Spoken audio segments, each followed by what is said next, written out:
يحرفونه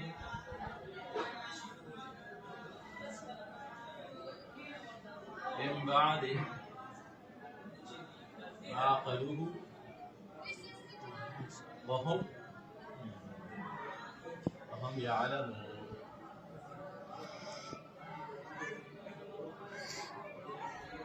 ثم خدا خو وخت باندې دا حرف دا څه شي دا خو بس حرف عاطفه دی.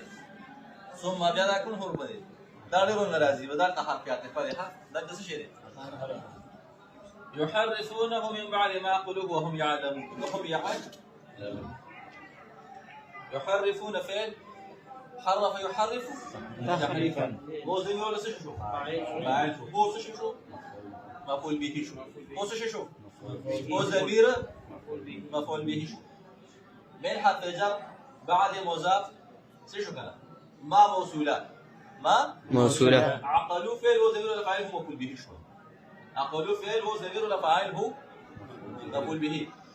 فعل سره خپل فاعل نه چوي او سره د مفعول به نه چې هو ضمیر دی.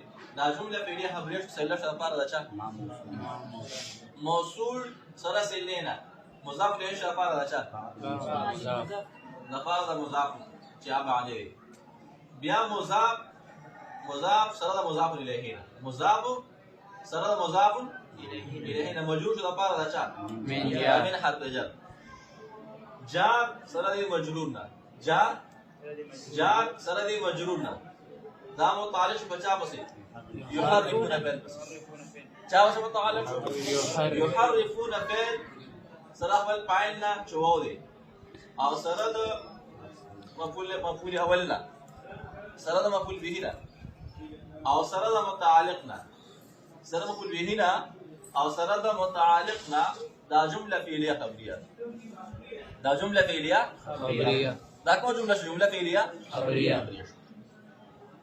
دا وو حالية وو حالية من بعد ما عقلوه دا وو حالية دي او دا دي عقلوه كده وو چي دي دا وش ذو الحال دا وش شي ولا عقلوه كده كم وش دي دا ضمير دا څه شي دي ذو الحال زکه حال چانه دي مقبول به ناراضي یا چانه ناراضي دا فاعل لواقعي یا دون واقعي سيده کدا سويلي نو حالية چانه حال واقع شي دي دا دي عقلوه كده وو ضمير ده وو حالية هم مبتدا شو هم مبتدا يعلمون فعل وضمير ولا فاعل شو يعلمون فعل صرف الفاعل دا جمله فعليه خبر سفر ده چا مبتدا سره خبر جمله خبريه اسميه دا حال